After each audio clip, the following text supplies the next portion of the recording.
جیسی کرنی ویسی بھرنی۔ وزیر نے سوچا کہ اب بادشاہ کو راستے سے ہٹانے کا وقت آ گیا ہے۔ ایک بادشاہ بہت ظالم اور جابر تھا۔ اس کی ہیبت کے قصے سارے ملک میں مشہور تھے۔ لوگ اس سے نفرت کرتے تھے اور اس کا نام آتے ہی لوگ کانپتے تھے۔ ایک دن جانے کیا ہوا، بادشاہ نے سارے شہر کو مدعو کیا کہ ایک اہم اعلان کرنا ہے۔ جب سب لوگ جمع ہو گئے تو بادشاہ نے اعلان کیا کہ میں آپ کا شہنشاہ آج آپ ساری رعایا کی موجودگی میں وعدہ کرتا ہوں کہ آج کے بعد کبھی کسی کے ساتھ ناانصافی اور سختی نہیں کروں گا، اور اب میں ہمیشہ صرف شفقت اور نرمی کا معاملہ کروں گا، اور تاریخ کے پنوں میں میرا نام سب سے نرم دل بادشاہوں میں شمار کیا جائے گا۔ سب لوگ بہت حیران ہوئے کہ شاید بادشاہ سٹھیا گیا ہے، اس کو کیا ہو چلا ہے۔ خیر، سب نے سوچا کہ بس ایسے ہی بول رہا ہے، وقت بتائے گا کہ یہ بدلا ہے کہ نہیں۔ بادشاہ دراصل بالکل بدل گیا تھا اور ساری عوام اس سے نہایت خوش اور مطمئن تھی۔ کئی مہینے بادشاہ اسی طرح رہا۔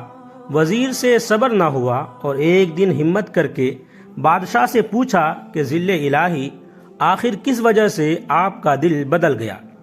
بادشاہ بولا، کچھ دن پہلے کی بات ہے کہ میں جنگل میں جا رہا تھا کہ میری نظر ایک لومڑی پر پڑی۔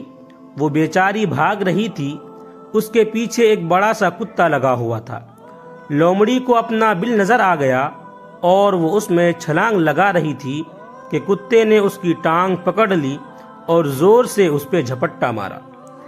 لومڑی نے پوری جان لگائی اور اپنی معذور ٹانگ گھسیٹ کر بل میں گھس گئی۔ اس کتے نے بیچاری لومڑی کو معذور کر دیا تھا۔ کچھ دیر بعد میں گاؤں میں پہنچا تو دیکھا کہ وہی خونخوار کتا ایک آدمی پر بھونکے جا رہا تھا۔ اس آدمی کو غصہ آیا اور اس نے کھینچ کر ایک بھاری سا پتھر بیچارے کو دے مارا۔ کتا خود بھی اسی طرح ٹانگ سے معذور ہو گیا۔ میں ابھی سوچ ہی رہا تھا کہ اوپر والے کی لاٹھی بے آواز ہے کہ اسی آدمی کو ایک گھوڑے نے 2 لتی ماری اور اس کی بھی ایک ٹانگ فارغ ہو گئی۔ گھوڑا بھاگ رہا تھا اور آگے جا کر ایک گڑھے میں گر گیا۔